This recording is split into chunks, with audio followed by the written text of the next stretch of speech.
Let's cultivate our motivation.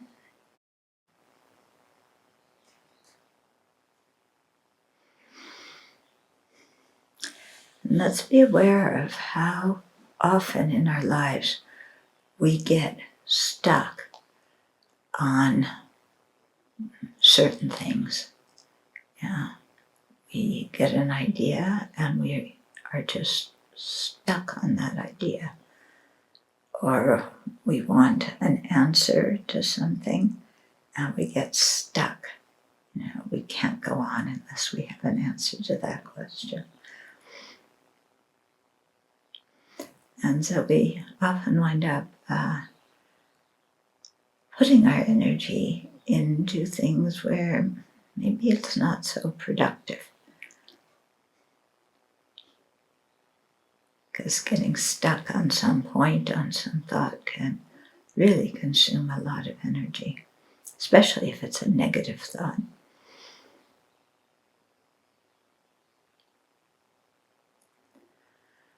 So it's very helpful to maybe not take all of our thoughts so seriously. It's just a thought, it's a little blip of energy. It comes and it goes. Like that flash of lightning, we can't find the beginning of the thought, where it was before it arose, and we can't find where the thought goes after it ceases.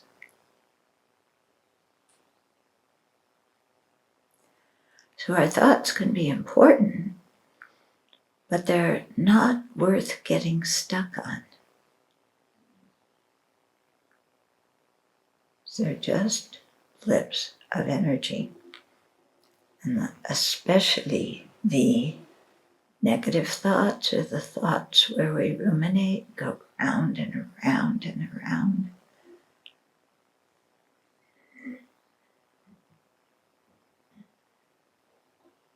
Really trying to find the beginning of that thought, where it was before you thought it, and where it went after you finished thinking it. That can be very, very helpful to understand the nature of what a thought is and to get us unstuck.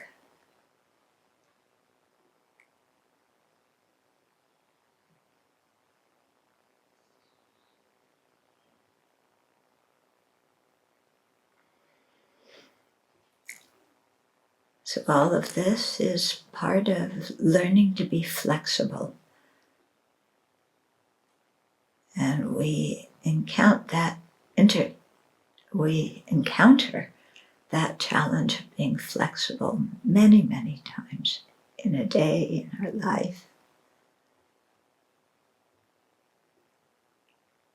And what is it that makes us inflexible?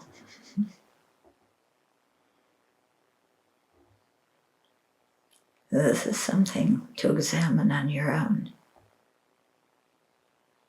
What makes your mind inflexible? What makes it get stuck on some thought or some image?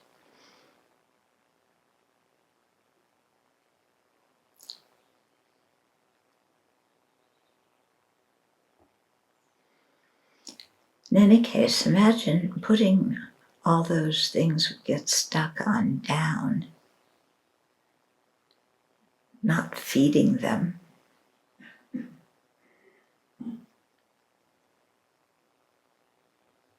and instead letting our heart be open and clear so that understanding for others can arise, compassion can arise, and wisdom can arise.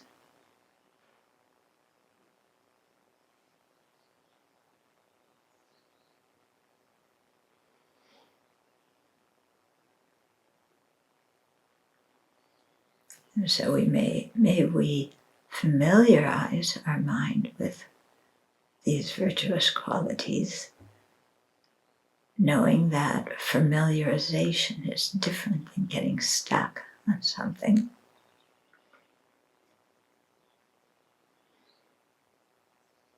And through this, may we develop our good qualities, purify the interferences, and attain full awakening to be able to benefit others in the greatest way.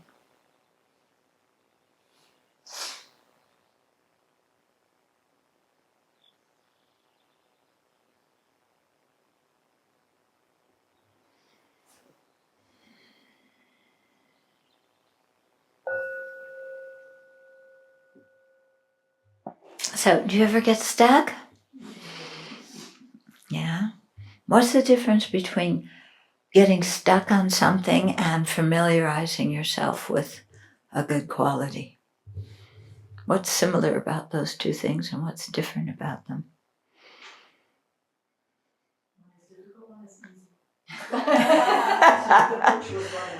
Which one's which? Use the mic.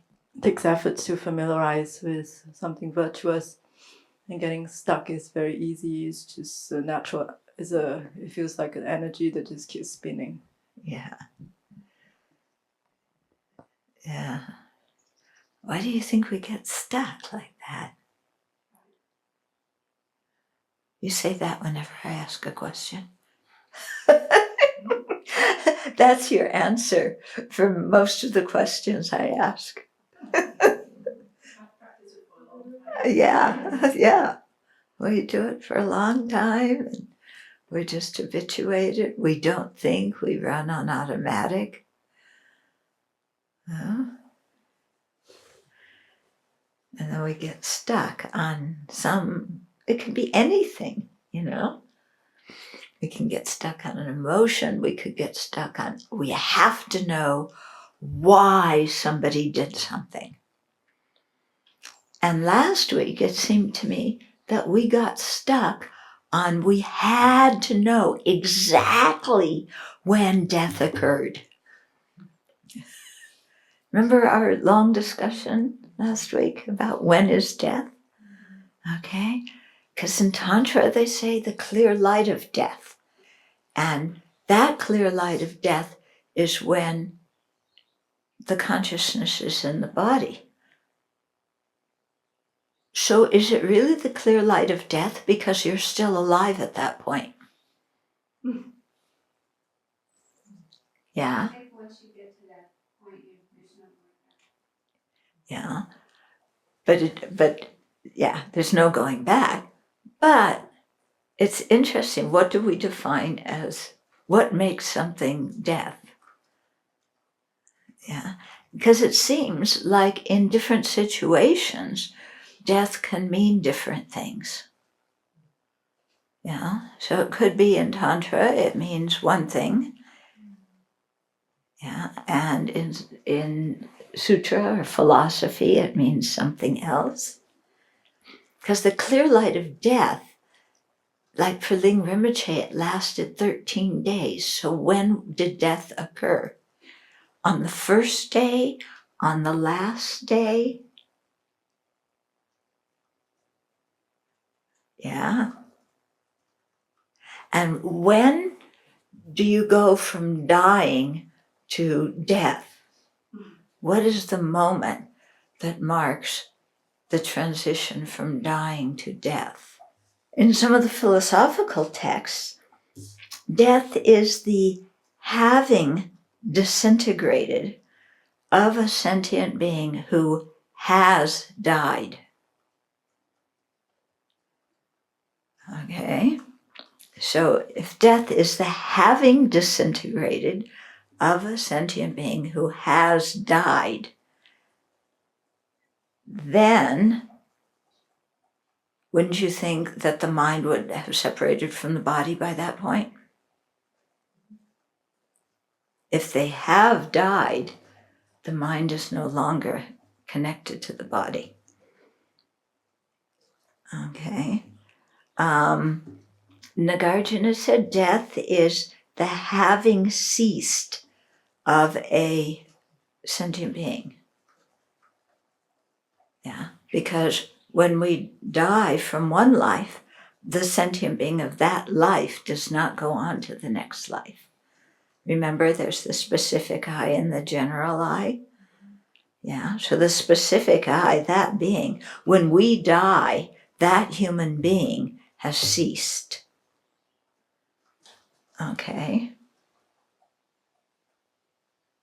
But when the consciousness is still in the mind, still in the body, that human being hasn't ceased yet. That I is still there. The consciousness needs to leave the body. But then, if that's death, then why did they say the clear light of death? Could it possibly be that one word has different meanings in different contexts? Could that be? No, never. So I have a question for you, because last time people asked, well, if feeling, has absorbed in the second stage, the aggregated feeling stops then, how can you have unpleasant feelings if karmic appearances arise in your mind after that? So I have a question for you. The very first step of the absorption is earth absorbing. And they say when earth absorbs, the body becomes more rigid and inflexible and it can't move. So my question is, why does the sentient being keep breathing then? Because if they can't move, breath requires movement. Shouldn't they stop breathing at that first absorption, not at the fourth one? So how come you can keep breathing? And how come if hearing ends with the second absorption, we we chant and read prayers out loud to that person, even after the breath is stopped? How can they possibly hear? Impossible. Hearing stopped. That moment when the water absorbed into the fire, I don't know when that moment is, but whenever it was, that same moment, the hearing stopped forever and ever. Now tell me, what was the moment when the water absorbed into fire? When is that moment?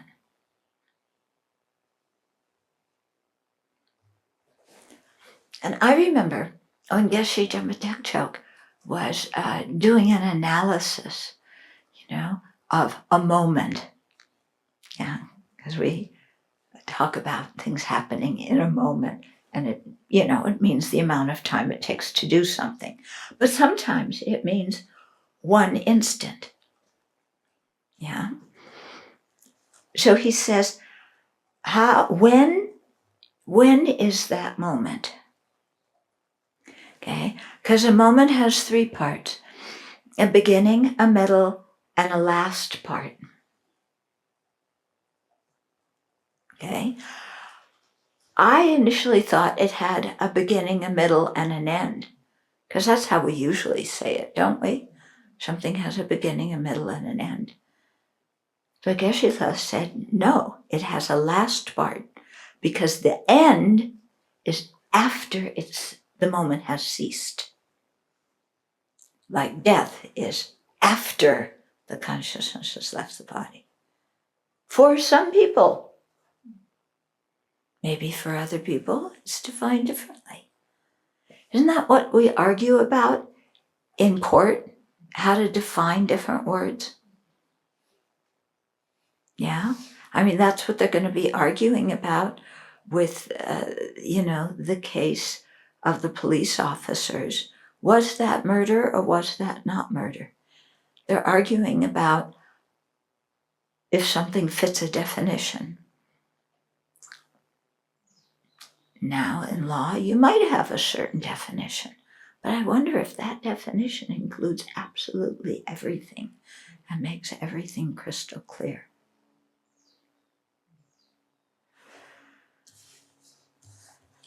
Okay, so just something to ponder. Okay, now one of our Singapore friends had some really, really good questions. She said, when we meditate on death and we're doing the absorptions, she says, when I reach the clear light, I feel only blankness. How am I supposed to meditate then? Okay. Well, what they say, how you're supposed to meditate then, is at that time you should remember the conclusion for when you meditated on emptiness doing analysis previously. Okay, so in another meditation session, you did analysis on emptiness, and then at that time in your tantric practice, or if you're just doing the plain death absorption visualization, you're supposed to remember that experience of emptiness. Okay? Now, I don't know how many of us actually have an experience of emptiness when we do the analysis. Yeah? And we may come up with some kind of feeling of there's nobody there. Yeah, when she said blankness, it might be that same thing, like, oh, there's nobody there. Or there's nothing there, no thing there. Yeah. So they say, actually, just kind of imagine space that has no obstruction. Yeah, if you can't remember your experience of emptiness from having done an analysis at some point, then just think of space without obstruction, because that's the analogy that's used for emptiness. But emptiness is not empty space without obstruction. That's just the analysis. So they say, yeah, it's the analogy. Thank you. And they also say that if you want to, if nothing is coming to mind, at that point you can do one of the analyses and try and get a sense of emptiness during that time of the clear light. Okay? Because actually when we're going through the visualization, it's an imagination. It's not actually happening at that point. But the purpose of it is if we can refine that imagination, then when we are actually dying, there's a chance of becoming more aware of the death process and following it, and perhaps even meditating on emptiness during that death process. Now there it says death process. So, but death is a thing. Dying is a process. I think that death is a process. Because look at the people that get stuck in the cold water for so many minutes. Under kids that get ice cold water and they should drown, but they don't. And their whole body processes are slowed down, so the death process is drug out. Or people, there's just so many situations that you can read about where you might say the person is dead, but their fingernails are still growing. There's all these things. It's a process. All these different parts of the being, and I would say the mind too, are changing. And it's a process. So just think of it as a moment. If your moment is stretched out, like Kizar Tech Joke says, okay, but if your moment is like an instance, then that doesn't really work for me, because all these things are happening. Yeah. And they're all coming to a conclusion at different so times. Can you ever some are probably reversible. Yeah, so can you ever really find, can you isolate one moment that is the moment of death? I doubt it. It's difficult, isn't Like it? the law, you just make a definition. Yeah. Like, what if somebody says, when were you born? Okay, so what is birth? Is birth when you were conceived in the womb? Or is birth when you came out of your mother? Now, if your mother had a natural birth, was birth when she dilated? Was birth when you crowned? Was birth when you were halfway out? What about you were all the way out except for 1 foot? Had birth occurred or not?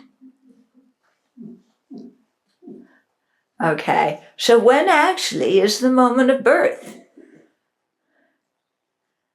Okay, and when actually does a breath occur? When does a thought occur?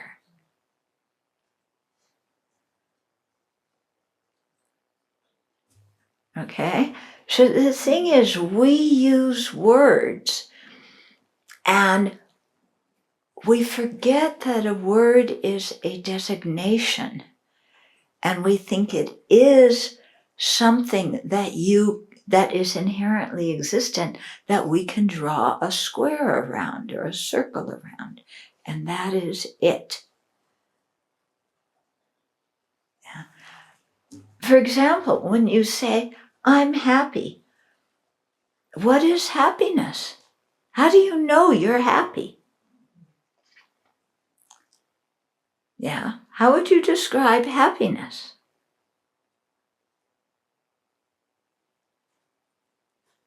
Or what would you point to in your body or mind and say that is the experience of happiness?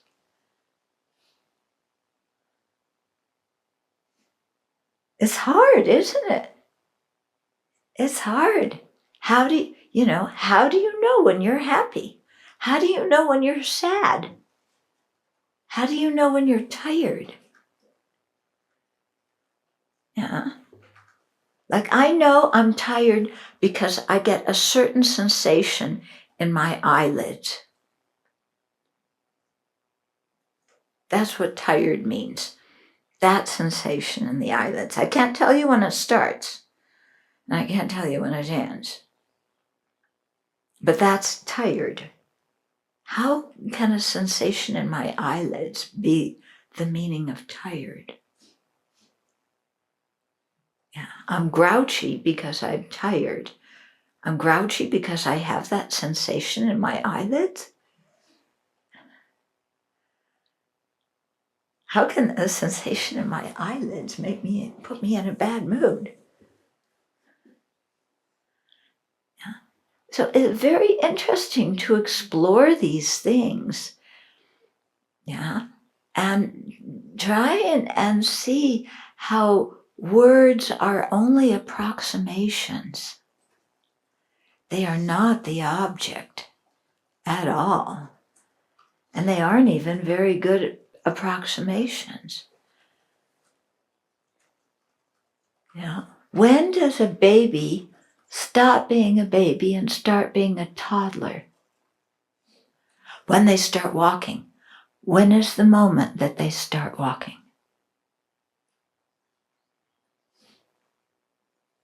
When does that happen?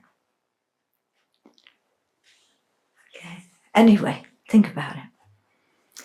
Then, the other question from Singapore is, after death, we have another rebirth, and the seeds of our karma come with us. So doesn't that mean that there is a real self or a real I or some kind of permanent or stable person that carries the karmic seeds? Because how else can they get from one life to the next? It's a good question, isn't it? And Buddhist philosophers have been debating this question since the time of the Buddha. And they've come up with many different ideas on how to answer it. And it's a really crucial question. I think it was so cool that she, this person I don't think has studied like all the philosophy, but just through her own meditation doing that, she came up with this question, which is the question all the philosophers ask. Yeah. What carries the karma from one life to the next life? Because the person dies, but the karma goes on. So how does the karma get from here to there? Okay. So there's a variety of different theories about it. Okay. Some of the Vaibhasikas say that there's something that's like an IOU, that's what they don't assert karmic seeds. They just say there's something that's like an IOU that goes with. But still, how does that IOU go from one life to the next? Okay. Chitta-Majans, they copped out. They said there's a foundational consciousness. There's a truly existent foundational consciousness that is the person, but it's not a soul. Not a soul. But it sure sounds like one, doesn't it? Yeah, but it's not a soul. And some people, when they talk about the Tathagata Garbha, the Buddha nature, sometimes that sounds like a soul too. But all Buddhist traditions, negate the idea of a soul. There may be some type of Vaibhasika, some mitas or something that talk about a permanent person, but nobody pays attention to them nowadays. Yeah. So we like to hear the mind stream carries the karma. And we have this idea of there's a mind stream. Yeah. One mind stream. And it's there. And it just goes.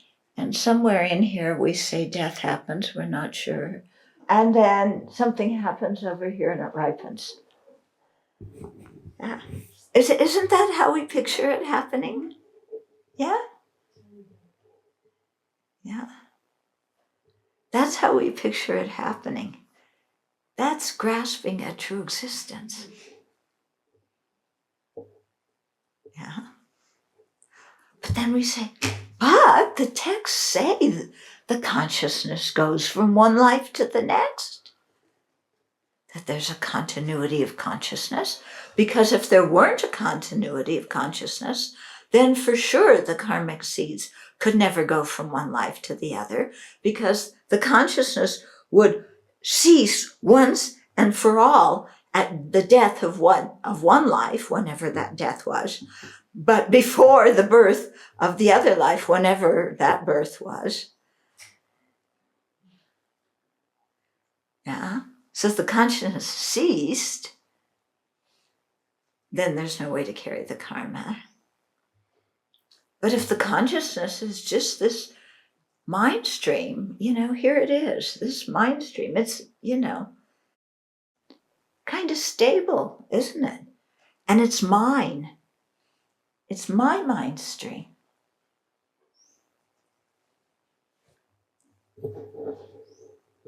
Yeah. So I have a soul after all, right? We just call it by a different name and we say it's the mind stream.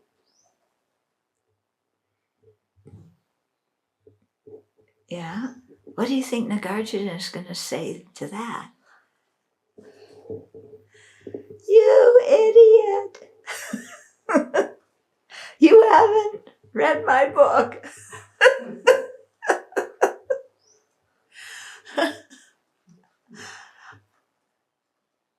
It's interesting. When we think of the Mississippi River, okay, we all know where the Mississippi River is.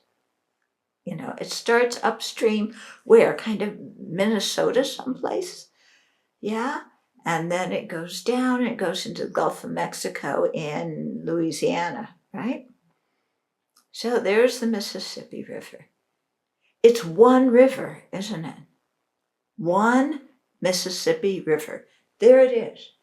It started up here, and this Mississippi, it goes this way. And it flows along, and then it goes into the Gulf of Mexico and gets even more polluted than it was when it was a river.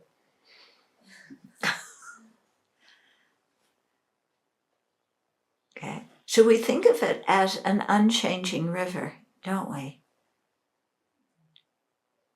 Does that river change? Is the river the same at its origin as at its end? Then why do we call it by one name if it's two different things? Yeah, at the source, it's coming out of the ground somewhere, probably some little trickles. And it's small, and that water's probably pure. Yeah, by the time it winds up at the Gulf of Mexico, it's big and it's dirty. Yeah. Yeah, who needs firecrackers when you can burn the Mississippi River, huh? It's completely different at the headwaters and at the end. So why do we give it one name if it's two different things? If somebody showed you a picture of the headwaters and a picture of the end when it flows into the Gulf of Mexico and said, are these the same thing? What would you say? No. But they're both the Mississippi River. And what about all the places in between those two places? They don't look like the headwaters and they don't look like the muddy Mississippi at the end, but they're also called the Mississippi.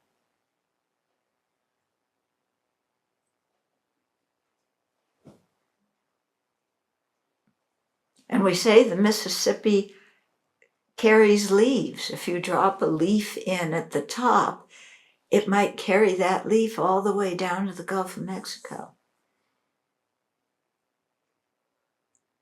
But is it one river or is it many rivers? And what exactly is the Mississippi? Is it the banks? Is it the water? Is it the pollution? Is it the bottom of the river? What actually is the Mississippi River? Okay, when you analyze and try and find out exactly what something is, it becomes very ambiguous, doesn't it?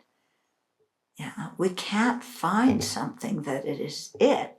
And yet somehow, if you drop that leaf in upstream, it will wind up downstream unless, a fish ate it in the middle or it got caught in a net or something like that. Okay, so it's kind of the same thing with karma.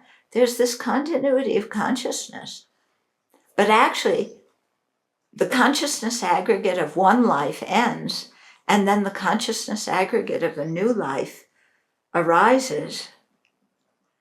But we say that the mind stream continues. So is the mind stream the previous life, the next life, the bardo being? Yeah, what is it? And so with the prasangikas, you can't find something that's the mind stream.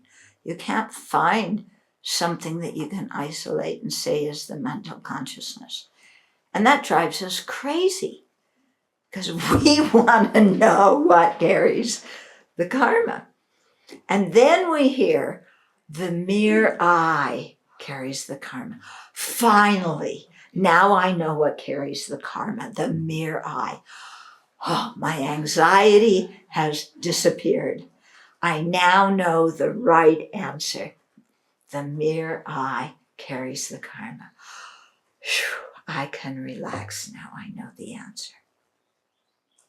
Until somebody asks you, what is the mere I?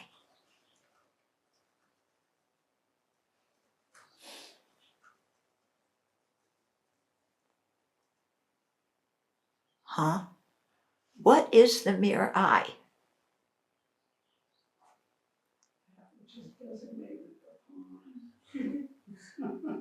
Something that's merely designated upon independence upon the collection of the aggregates. Which aggregates? What is its basis of designation? And what exactly is it? What is this mere I? It is what is merely designated. What do you mean merely designated? Yeah, Mickey Mouse is more real than something that's merely designated.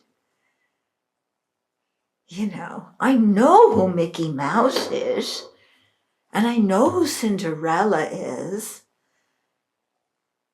but merely designated I? What in the world is that?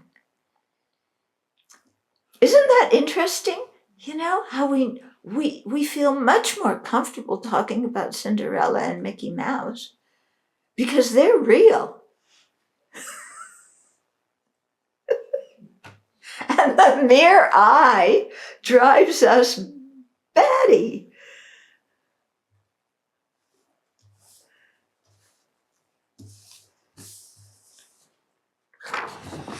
Okay, now we have some other questions.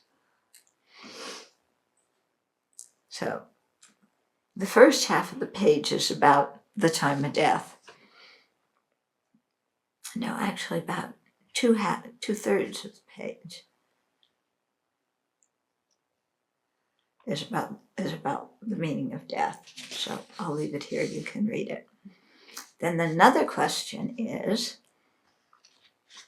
to the person who is dying, various appearances, pleasant and unpleasant, dawn to the mind. So at what point in the dissolution process do these appearances arise? Okay, didn't we talk about this last week? Yeah, I thought we did. What did I say? The first 4 stages of dissolution, these appearances occur. Yeah, because by the end of the 4th stage, when consciousness dissolves, the gross consciousness and the 80 conceptions have ceased. Yeah, so they say that the appearances don't arise then, and you only, have the white, the red, and then the black appearance. Okay, now does that mean for everybody it is exactly the same? Yeah, like hurry up, have that karmic appearance because my 4th stage is absorbing. And I'm in the stage of the white appearance and I'm seeing something else besides white. That can't be. I'm doing it wrong. I can't even die right. There's a whole way to die and it's all planned out and I can't even follow the right order in the death process. Okay. Then another question. Fire element dissolves into wind element. The aggregate of discrimination dissolves. So how is it that the internal signs from here on can be recognized since discrimination is ceasing or has ceased? Okay. What level of discrimination are you talking about? And discriminating what?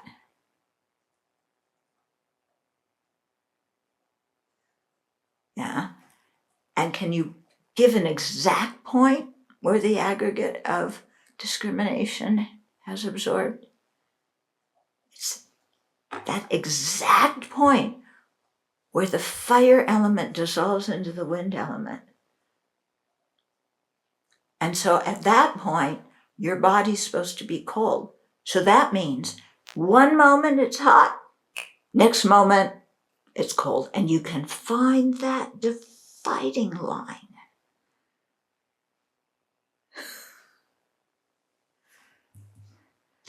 Okay, shall we go on? So the first one, Are the teachings on the stages of death primarily taught as a literal account of this is what happens in this order, or is it primarily taught as a meditation?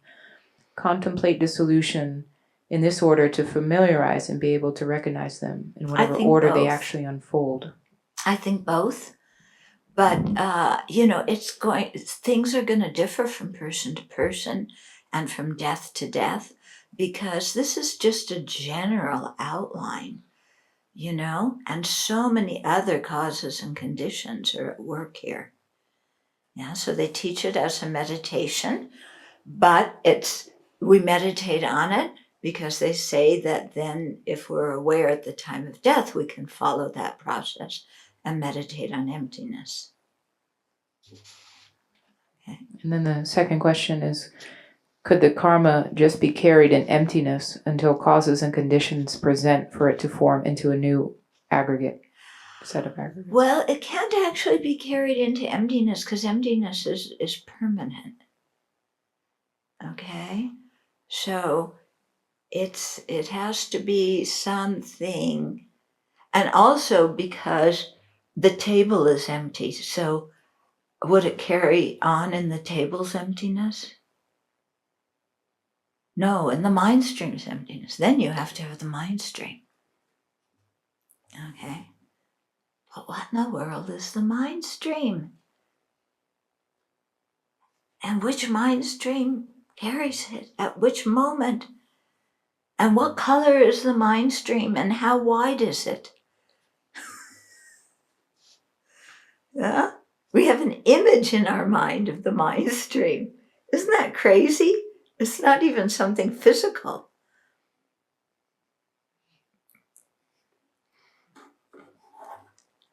Okay. So I think we're on page 222 at the top. Okay. So here His Holiness is going to start talking about, how to help people when they're dying and so on, things like that. And Venerable Thubten Chodron led a retreat on that, a month or two ago? So people can also go online and listen to her talks. So the best way to help friends and family prepare for death is to encourage them while they are alive to abandon non-virtue and engage in purification to avoid unfortunate rebirths, and to create virtue to ensure that they have causes for a good rebirth. That's really a real good way to benefit other people. Not just take their side when they're in a fight. Yeah.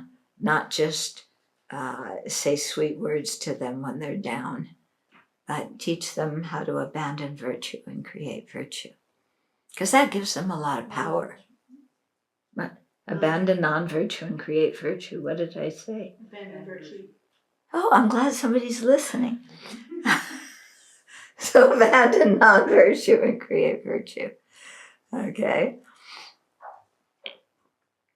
So encourage them to be generous and kind to others and to forgive others and not hold grudges. Avoid involving them in divisive speech, harsh speech, or idle talk. In this way, they will create merit and will have no regrets when they die. Yeah, so to really take care, encourage our friends and relatives to be generous. Encourage them to practice fortitude and to forgive other people. Yeah, because so often some incident happens. It can be a big one, it can be a small one, and people just, they get stuck. And this person treated me in this way, and I can't endure it, and I don't want to be around them anymore. I am not speaking to them anymore. They need to crawl on the ground and apologize to me. Yeah, people get very stuck in that. Yeah, if we encourage somebody to be angry like that and to completely ostracize somebody else, does that help that person? Yeah. So many people at retreats, Yeah, the new word, well, it's not a new word, but toxic is the word that's used a lot now. Okay, my family is toxic, so I have to cut relations with my family altogether because it's toxic. Yeah, I've heard that so many times. Or my parent is toxic, or, somebody else is toxic, and I just have to completely cut relationships with them because they're toxic to me. Okay. So what the person is really saying, when they're saying that person is toxic, what they're really saying is, I feel hurt and angry. But they can't say, I feel hurt and angry. They have to put it on the other person. If we go along with them and we say, you're right, that person is toxic. Yeah. Don't ever speak to them as long as you live. Yeah. Is that helping that person? That helping that person? On the other hand, do we say, oh, just practice compassion and forgive them and continue seeing them? Do we say that? That may not be so skillful either, especially if somebody's being physically threatened or mentally manipulated.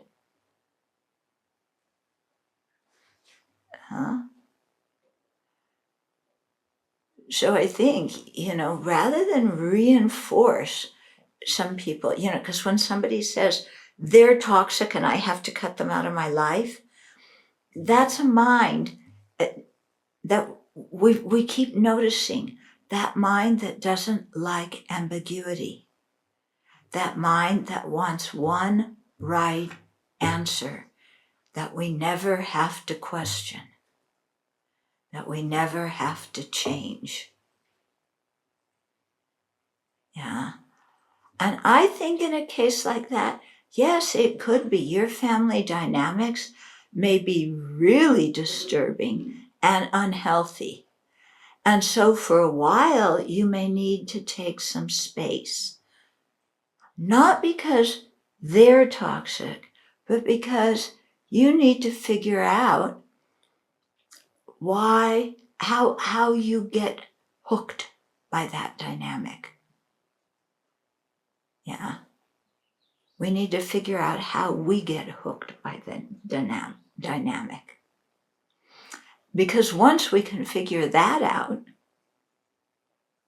then being around that person is not going to set us off like it used to. Because we're not going to be biting the hook. Yeah. So wouldn't it be nicer in the long term if somebody came to us and said, I just have to never speak to that person again, and as long as I live, to say instead, maybe take a break. Yeah. See if you can get yourself together and understand yourself. And just in your mind, leave the door open, because you will change and that person may change. Yeah. And if it happens that you both change, that would be a lot nicer than dying with hatred for them, wouldn't it be?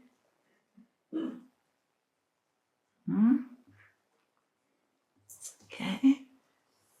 So somehow, to really encourage friends and relatives to, to not make things so solid.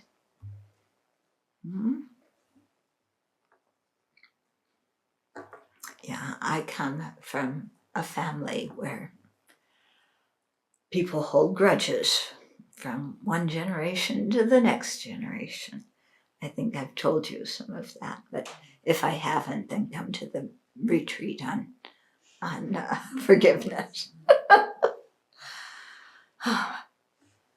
Yeah. But we can see it, can you see it in yourself? There's some people you just don't want to go near. as if they are permanent, fixed. They will never be anything but that. Yeah. Whatever they said to you in the past or whatever they did to you in the past is concrete, so that next time you see them, they're going to do the exact same thing. So don't even go see them. Huh? Really? There's going to be a total repeat of what happened before? You know? That's really, we're grasping onto permanence there. It's very painful. Okay, so don't involve them in divisive speech, harsh speech, idle talk, coveting, all this kind of stuff. The most prominent thought while we are actively dying, yet still conscious, stimulates the ripening of a karmic seed that will project us into a specific rebirth. Okay, actively dying, yet still conscious. If we die with strong attachment for our loved ones, possessions, or reputation, or with great anger towards our enemies, seeds of destructive karma will ripen. If our mind is virtuous, owing to having trust in the three jewels, cultivating compassion for sentient beings, or contemplating the nature of reality, constructive karmic seeds are activated, and we will take a fortunate rebirth. Once the dying person has passed through the first 4 stages of the death process, the mind is in a neutral state, and the karma projecting the next life is already beginning to ripen. So that's when the link of renewed existence is going. Craving and clinging and craving, craving and clinging before that, and then renewed existence is starting to get involved then. Okay. Vasubandhu said, the consciousness can be virtuous, non-virtuous, or neutral at the moment of death. What's the moment of death? Anyway, whatever it is at that moment, depending, the moment of death, maybe. I don't know what he means by moment of death. Depending on the person's thought at that time. So he's saying the consciousness can be virtuous, non-virtuous, or neutral at the time of death. His half-brother Asanga explained that whereas the coarser states of mind can be virtuous, non-virtuous, or neutral, the subtle consciousness present at the time of death is neutral. Okay? So the ability to be virtuous or non-virtuous has already gone. If you put that in the tantric perspective, probably because all the conceptual consciousnesses are gone. In tantric texts, the Buddha explains that whereas the coarse consciousness can be virtuous, non-virtuous, or neutral, the subtlest consciousness can never be non-virtuous. This is because the 80 conceptual thoughts, most of which are non-virtuous, function only in coarse states of mind, which cease before the subtlest mind arises at the actual moment of death. Through profound yogic methods, the subtlest consciousness, also called the fundamental innate mind of clear light, which is ordinarily neutral, can be transformed into a virtuous state if you are really aware and a very good meditator with deep concentration and realization. The best procedure to follow at the time of death depends on the person. In general, as someone approaches death, avoid disturbing her mind with unnecessary emotional outpourings. Oh, how can you leave? I love you so much. Or, oh, I've loved you for a long time and I've been so mean to you. Please forgive me. Okay, so avoid that kind of stuff. while somebody's dying. Also avoid spiritual ideas that will confuse her. Yeah. So somebody believes in one religion and you try and convert them as they're dying. Yeah, that is horrible to do. And I told you the story of when that happened to one of my students. Really horrible. Okay, so don't do that. And don't disturb them with idle talk. Yeah. Oh, you're dying now, but the pink sheets on your bed are such a pretty color, pink, and you've always liked pink. Okay. So don't do that. Help her to recall something virtuous. The 3 jewels: compassion, generosity, the kind deeds they've done.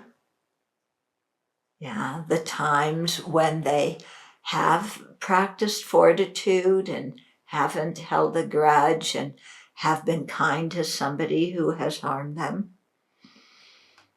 Okay, so we help them to recall something virtuous with which they're already familiar.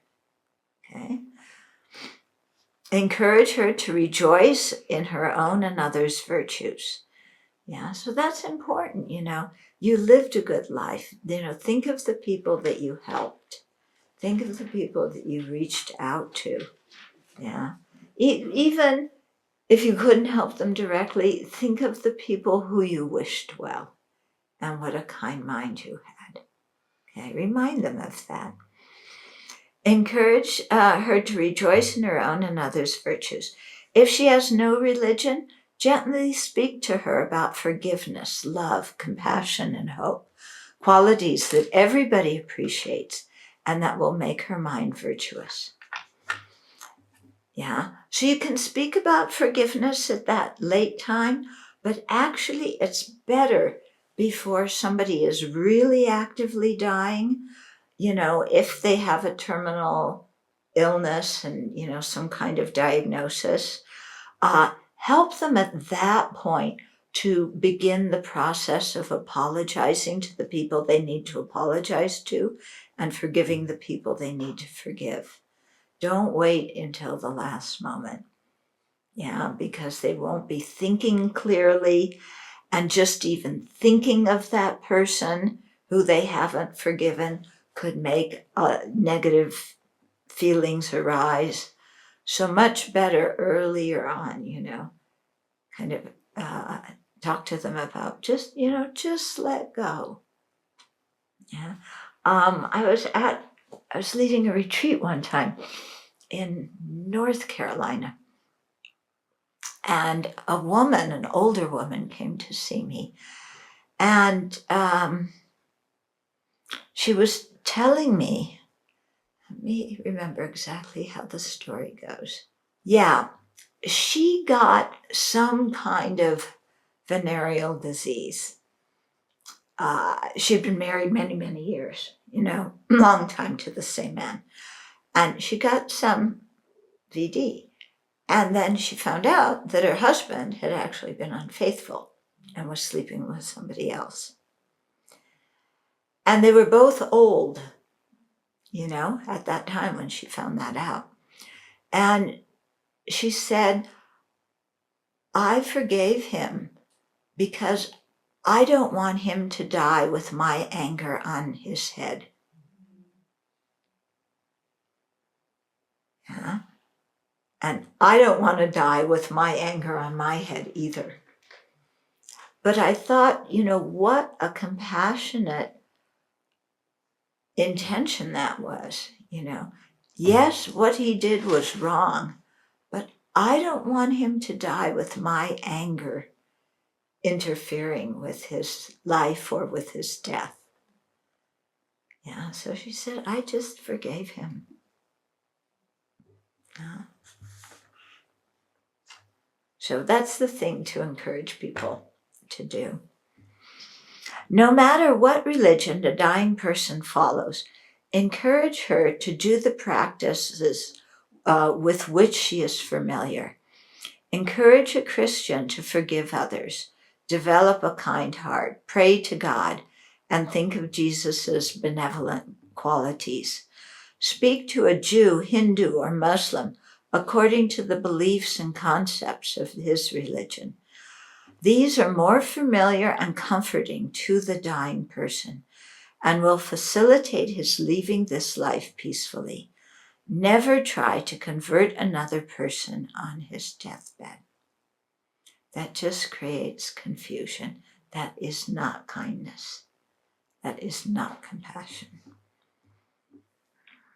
Some people have heard of the Tibetan Book of the Dead, or Bardo Todo Chenmo, which describes a specific meditation done in the Nyingma tradition for those who have received empowerment into that practice and practiced it while alive. It is not the case that the visions of peaceful and wrathful deities and mandalas described in this text occurred to everyone at the time of death or in the intermediate state.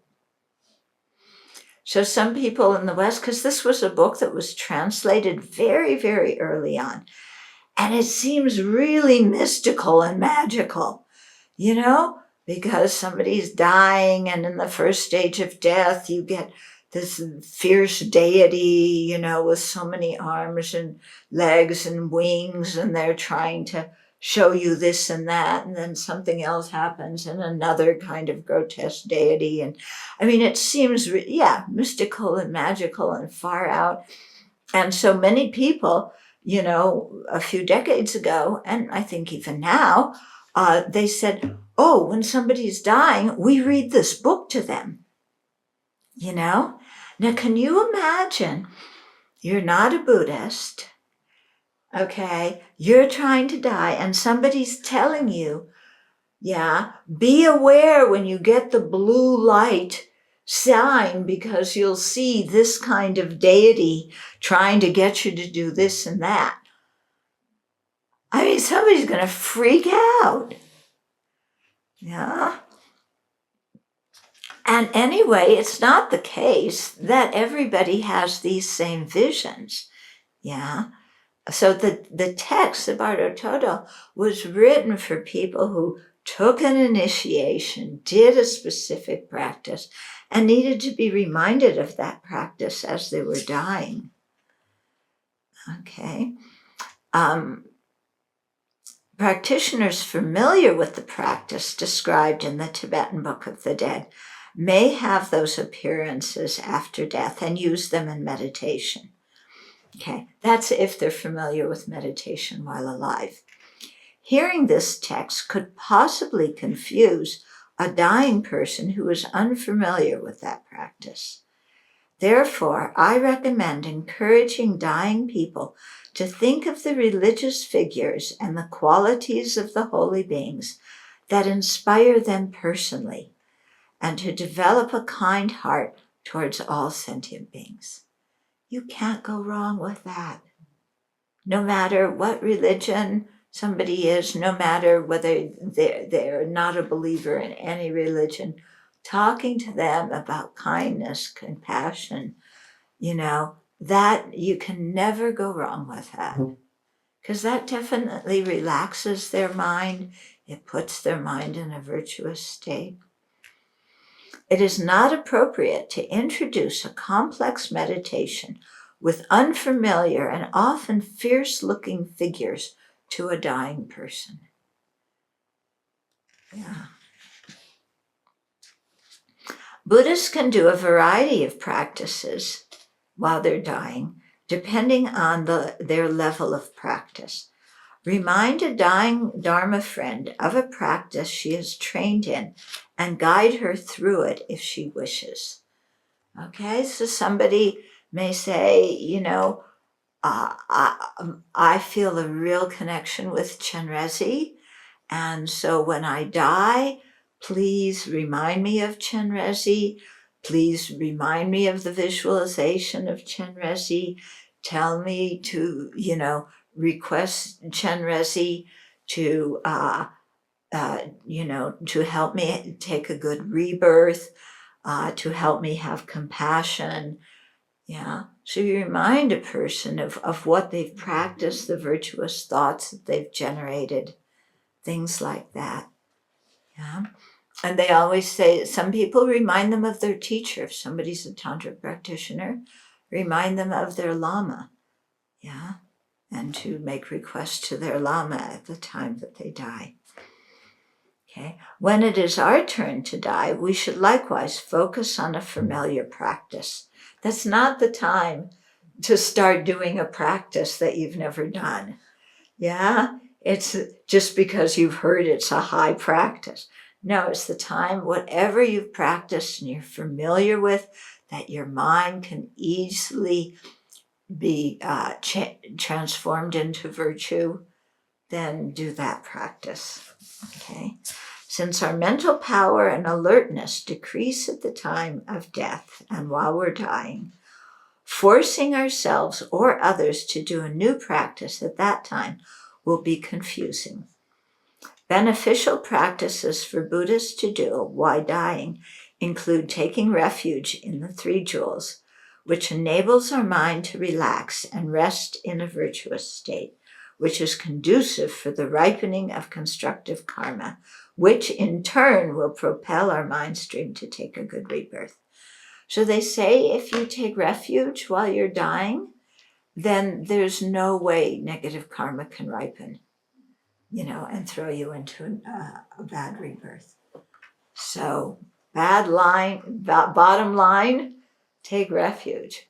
Okay. Now, what does it mean to take refuge? Does it mean just, you're lying there, I take refuge in the Buddha, I take refuge in the Dharma, I take refuge. Oh, I forgot the Guru. I take refuge in the Guru too. I take refuge in the Buddha, I take refuge. Yeah. It doesn't mean saying that. It means in your heart, connecting with them and knowing that what they have taught you and those teachings themselves are the thing that's what's going to protect you. And if you can realize those teachings, those realizations are the actual protection from dukkha. Okay? So it's a very strong feeling of connection and faith there that leads us to practice the teachings that we've heard. Okay? So faith isn't just, I feel faith. It moves us to do something. Yeah? And then that makes the good karma ripen and so on. Developing a kind heart, generating bodhicitta, and doing the taking and giving meditation at the time of death also place our mind in a positive and fearless state. Okay, that should be place instead of places. Okay, bottom of page 223. Reflecting on emptiness calms grasping and fear, enabling us to peacefully let go of this life. So remind people, this is only an appearance. There's nothing really there, There's no person who is you who is dying. So don't be worried about disappearing. Yeah. There's no concrete person getting reborn. So don't worry about a lower rebirth. Focus on emptiness. Yeah. Do you remember when Achi was dying? And this is what we were telling him. We could see at certain points, Achi was our cat, that he was having kind of visions. And we would just tell him that, and then he would kind of settle down and for a while, and then, have something else. We may also think of the Buddha or our meditational deity and imagine light and nectar flowing from the Buddha into us, purifying our destructive karma and inspiring our mind with realizations. So that too is a wonderful practice to do while somebody's dying. Especially if somebody they're nervous, they're restless, to imagine the Buddha or imagine a ball of light that is compassion and light flowing in, filling your body and mind, and with compassion, making your mind peaceful. Then you say some mantra, and that can really help somebody settle. Advanced practitioners who have the proper empowerment and have practiced Tantra during their lifetimes should reaffirm the Bodhisattva and Tantric ethical codes, and then do deity yoga. Meditate with the wisdom of inseparable bliss and emptiness, or meditate to take death, bardo, and rebirth into the path to the 3 Buddha bodies: the truth body,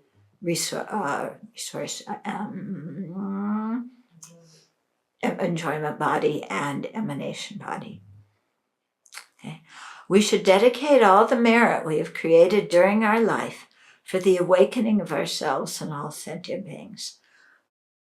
We should pray to be born in a body and environment where we can meet and properly rely on fully qualified fundamental vehicle, Mahayana and Vajrayana spiritual mentors. Learn under their guidance and practice without obstacles. So generating those kind of aspirations, when we're actively dying, is really important. In short, we must do what is suitable to our level of mind and to the circumstances we are in. If you're in a car accident, you don't have time to think about a lot of things. Okay? If you're dying of cancer, maybe you have more time to think about those things. Yeah. But we never know, because with some people, the death absorptions go very quickly, and with some people, they go very slowly, over a period of days even. Whatever we do, we should be content and focus on the practice as best as we can, without having doubts that perhaps we should be doing another more effective practice. Okay, so here I am, I'm dying. What practice do I do? Do I take refuge? Do I generate bodhicitta? Do I meditate on emptiness? Maybe I'm supposed to make requests to my guru. Maybe I'm supposed to visualize the deity. Maybe I'm supposed to pray to be born in Amitabha's Pure Land. What in the world am I supposed to do? I don't know. Okay, I'll visualize the Buddha and light from the Buddha coming into me. Okay, I did that for 1 minute, but maybe that's not what I should be doing. I should be meditating on emptiness. And this thing, you see, I can't even die right. Everything. I'm so confused at the time of death, just like I was confused at the time all during my life. And I don't know what to practice, and I can't die right. And my mind is anxious, and my mind is turbulent. And now I'm going to have a lower rebirth. And I'm going to be tossing and turning on my deathbed. And what's everybody going to think about me then?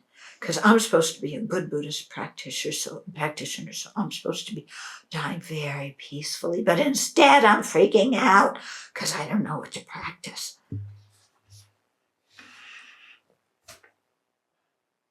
Sound familiar? I find myself just wandering around in the halls saying, this is not serving you, Sankey. Mm-hmm. You have practices, you love doing them. Don't wandering away to think that you should be doing something else.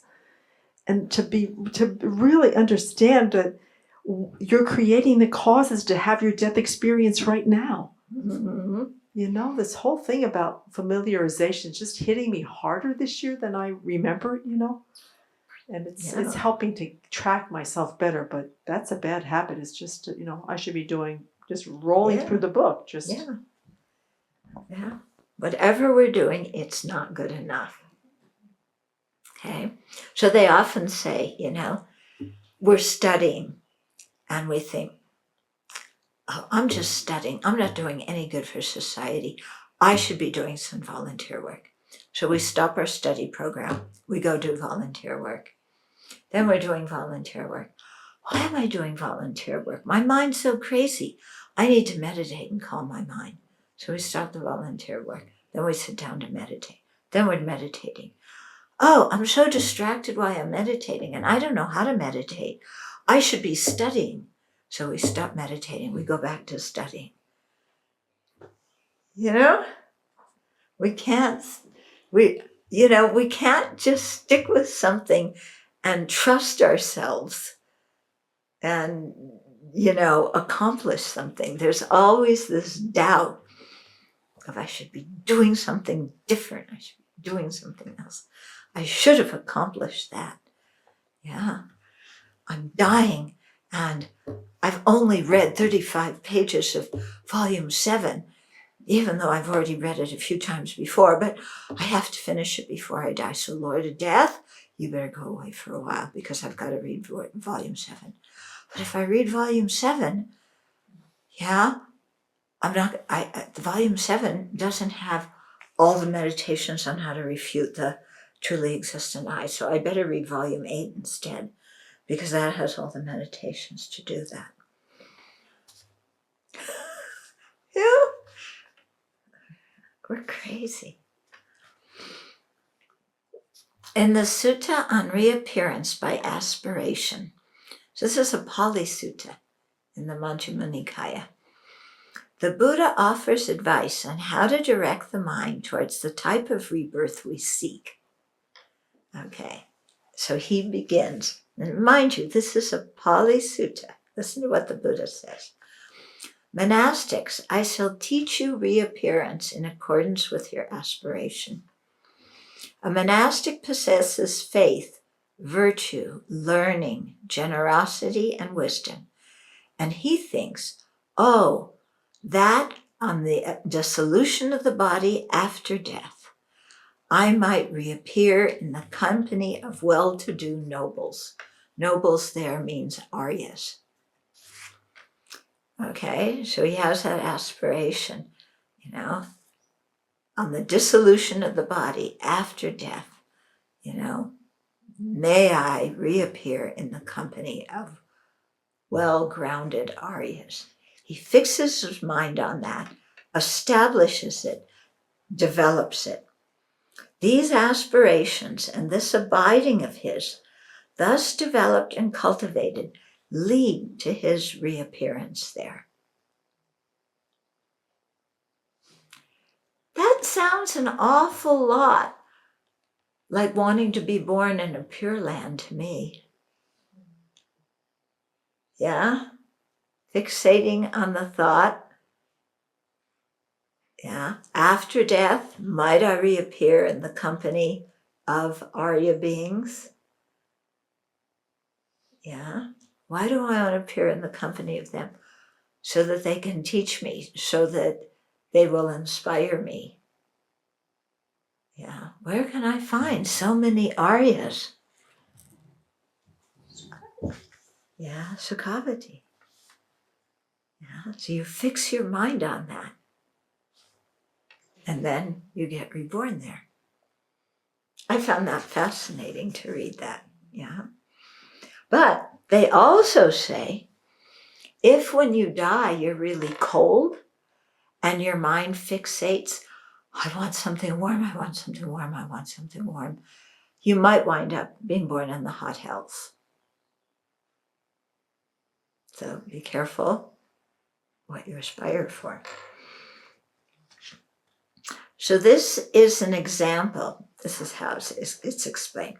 This is an example for someone who wishes to be born in an upper socioeconomic class as a human being.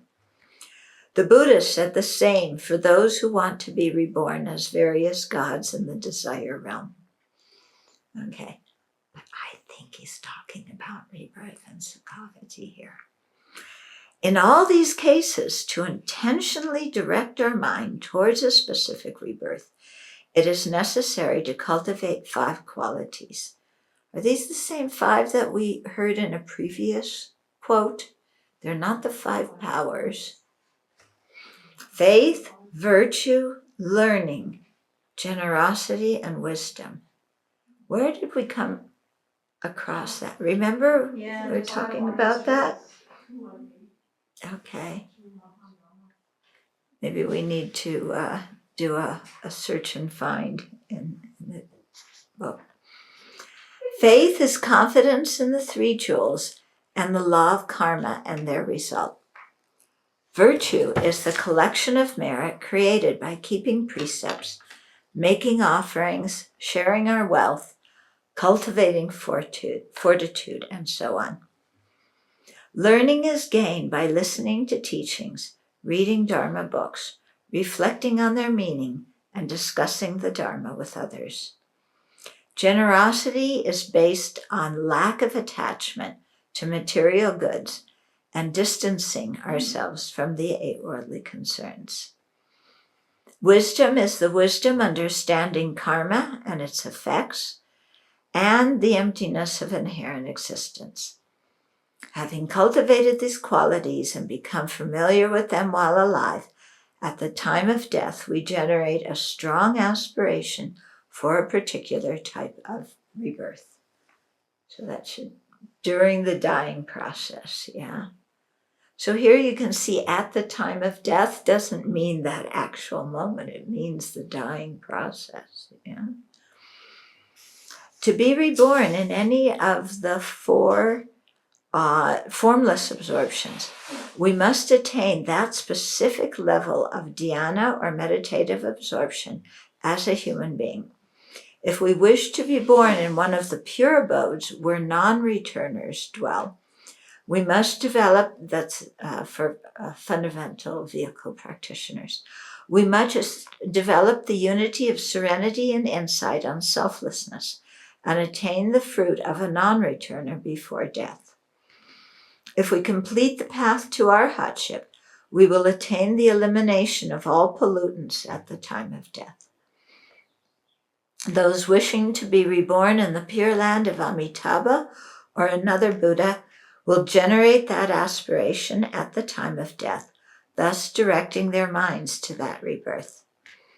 Lower level bodhisattvas will direct their aspirations towards whatever rebirth seems most conducive for accomplishing the bodhisattva path, while Arya bodhisattvas will be able to voluntarily choose their reappearance for the benefit of sentient beings.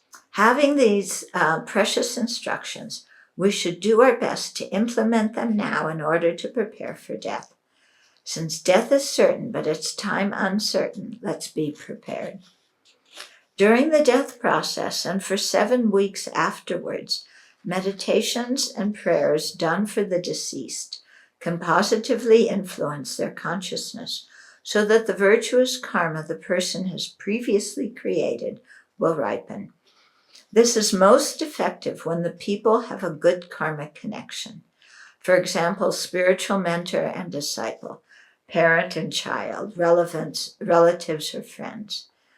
Okay, so it's best if the person who makes these prayers and donations and creates the merit is somebody who has a karmic connection with that person. It's not essential, but it's very good. Yeah. When I went to ask Genlan Rinpa once to make prayers for my grandma after she died, he told me, "You're the one with the karmic connection. You make prayers for her." It is also helpful to donate the person's belongings to his or her spiritual mentors, charities, monasteries, or Dharma centers, and dedicate the merit of this generosity for the person to take a fortunate rebirth with all conducive circumstances to practice the Dharma. So you had a question? On page 2, I'm on a different page number, but there was another quote that was listed these 5 virtues from another sutra that said, "Don't be afraid, Maham Nama. Your death will not be a bad one. Your demise will not be a bad one. When a person's mind has been fortified over a long time by faith, ethical conduct, learning, generosity, and wisdom." Right. Yeah, right here, his mind, which has been fortified over a long time by faith, ethical conduct, learning, generosity, and wisdom, that goes upward, goes to distinction. Mm-hmm. So the only difference is it's ethical conduct instead of virtue. Okay, they mean the same thing. Yeah. So that's from the connected discourses, and the one we just read was from the middle length discourses. Yeah, both in the Pali Canon. Okay, yeah. So this person asks, what is actually practicing when the aggregates are dissolved into white, red, darkness, and clear light stages if the consciousness has dissolved? Is it too subtle to describe? The gross consciousness is dissolved, the subtle consciousness is there. If you have practiced recognizing the stages of death while you're alive and meditated on that, then while you're dying, they say that you can recognize it and you think of it as an appearance that is empty. Yeah. But if you haven't practiced it while you're alive, chances are you'll miss it when dying too.